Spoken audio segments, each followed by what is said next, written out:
Hello, everybody, and welcome to the second lesson of Italian for the BeeKonnected tourist. I'm Tanya, and I am here to help you with your Italian. I am bilingual. I live in Italy, but my mother's side of the family is English.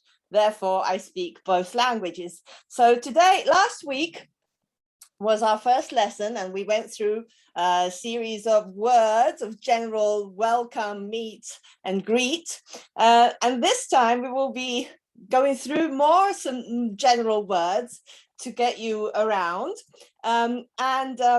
In particular, we will be working also on some sounds that I would like you to practice. So, if you have studied languages before, you know that it's very important to practice the pronunciation, because otherwise, however many words you might know, if you don't pronounce them correctly, nobody will understand you. And so I will focus on the first lessons on the pronunciation. So make sure that you pronounce it after me, and make sure that you pronounce it right.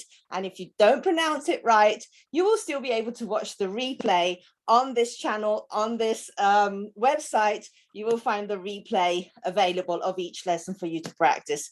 Okay, so this will be a 15-minute lesson, and I've prepared the slides like I do every week. And so let me go and share the slides with you. And if you have any comments while I'm speaking, I see that you're already using the chat. You can use the chat at the front here, where there's that little sign that says chat, and I will be able to see your messages. So ciao, everybody. I can see that you're already interacting over there, and that's great. And so let me go and look at and share the slides with you. And so here we go. So just 1 minute until it becomes bigger. That's it. Okay, so lesson 2 for Italian for the BeeKonnected tourist. So, like I said, we're going to start with some sounds, with some words that we will find along during this lesson. And I would like to point out these sounds for you, because they may be a little bit confusing, because in English they sound different. So let's look at CHI and GHI. These sounds are K and G. For example, K, key, chiave, which means key, and it sounds like a K in English. So whenever you have CHI in Italian, you will pronounce it K. Okay? So the next one is G, GHI. In the same way, G is pronounced like goat. And so ghiaccio, if you would like some ice in your drink, you will say per favore ghiaccio. Per favore means please. Okay? So ghiaccio. Ghiaccio is ice. The next sound that I will go through with you is ch and j. Here, ch is like ciao. Very easy word, one of the first words that you learn in Italian. This is ciao, and it sounds like chain. Okay, so ch and ciao means both hi and means also bye. So when you arrive and when you leave, you can say ciao. It's an informal way of saying hello and goodbye. G, G-I, is gita, like Jack. Okay, so gita means trip, and that's the way it's pronounced. So I'm going to go through them with you again. Make sure you pronounce them after me. It's chi, chiave, ghi, ghiaccio, chi for ciao, and G for gita. Okay? Any comments that you might have in the chat? Can't see any comments, so I will go on to the next slide. You can repeat this lesson. You can go back to the replays and watch it again if you need to do so. So next slide. I will teach you another basic thing about the language. In Italian, we have masculine and feminine, and we have plural. Okay, so in English you have plural as well, but in Italian, the word changes, the last letter of the word changes according to it being referred to a boy, a girl, one, more boys or more girls. So let me look at this. Boy or a girl, like a child, okay, a child. In Italian, you say bambino if it's a boy.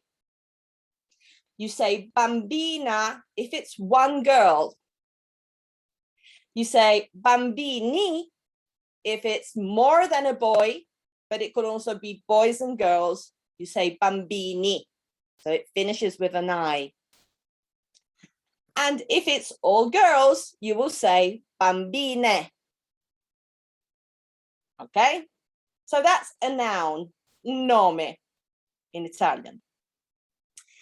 An adjective, like good, also changes according to whether it's referred to a boy, a girl, or more boys or more girls. So we will have good, which you say buono. If it's one boy who is good, you will say bambino buono. If it's a girl, you will say buona. It finishes with an A. If it's more boys and girls, you will say buoni. And if it's only girls, you will say buone with an E. Okay, so good girls, you say bambine buone. Good boys will be bambini buoni. The same things applies to some names. So you will have Mario, who is a man, and Maria, who is a woman.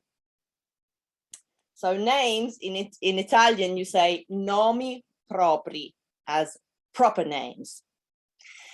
But of course, like in every language, there are exceptions. So for example, a doctor, even if it's a male, you don't say dottoro, but it's called dottore. It finishes with an E.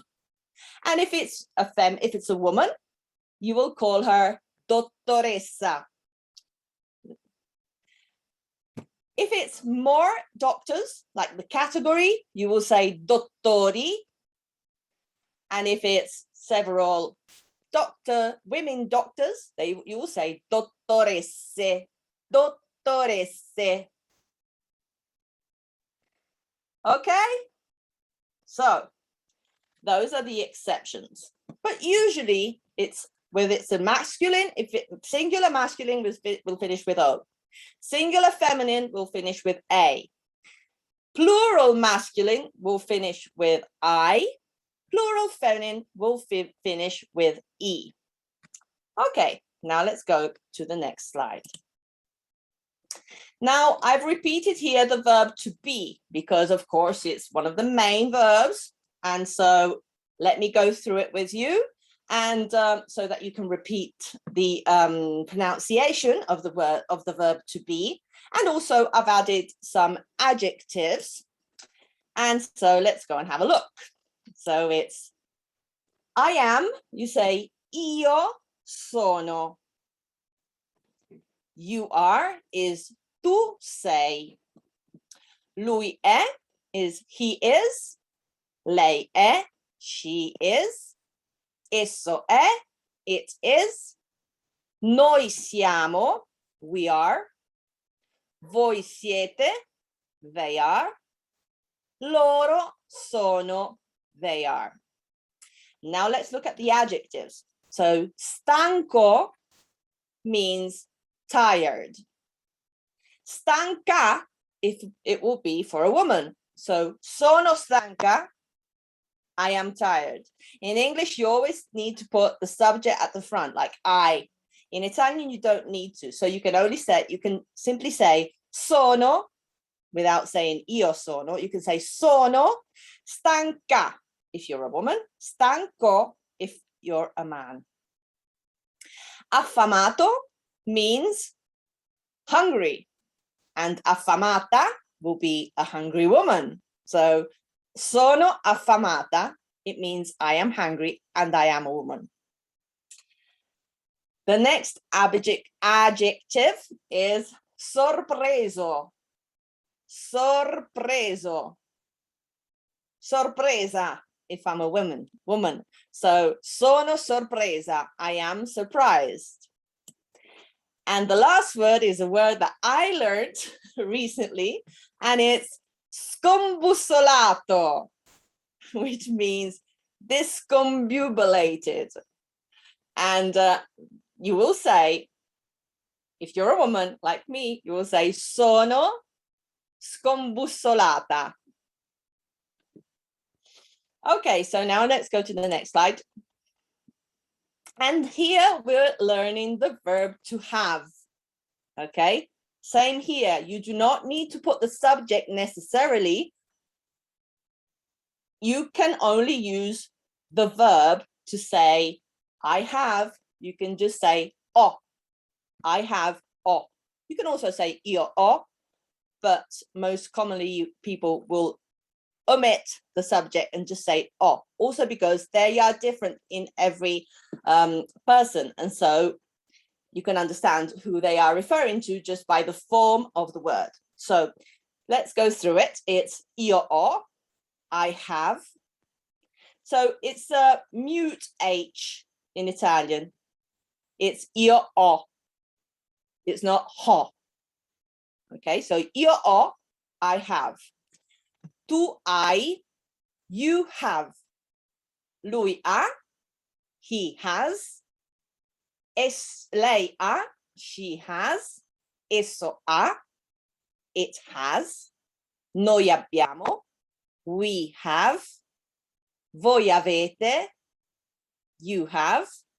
Loro hanno, they have. Okay, so now let's look at some nouns, some words you may need. So la macchina is the car. You can see that la macchina, this la is the article. Also the article changes according if the word is masculine, feminine, or plural.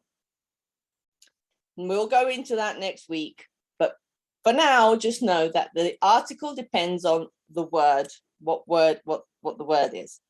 Macchina means car. La macchina is feminine. La macchina is one car. Le macchine is two cars.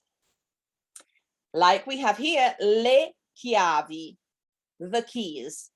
It's plural and it's feminine because la chiave is feminine.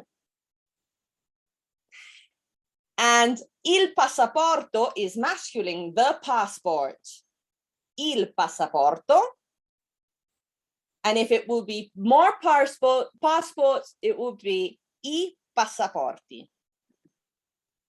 That's enough for today. I know it's very intense, but you're going to have to watch this video again and again to learn it.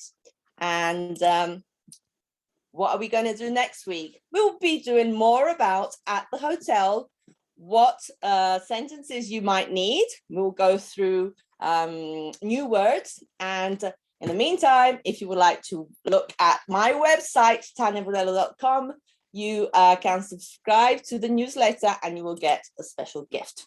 Now, let me have a look at the chat while I go back to my screen. And let me see what you wrote. Thank you. Thank you. Let me go back. I see a lot of questions here. Let me read all of them. How do you pronounce maschile and femminile? This is how you pronounce it. Maschile, femminile. Sorpreso, sorpreso, sorpreso. Yes, it sounds, the first S and the second S do sound different. Sorpreso. That's all. That's all your questions. Bye-bye. See you next week. I hope you enjoyed it.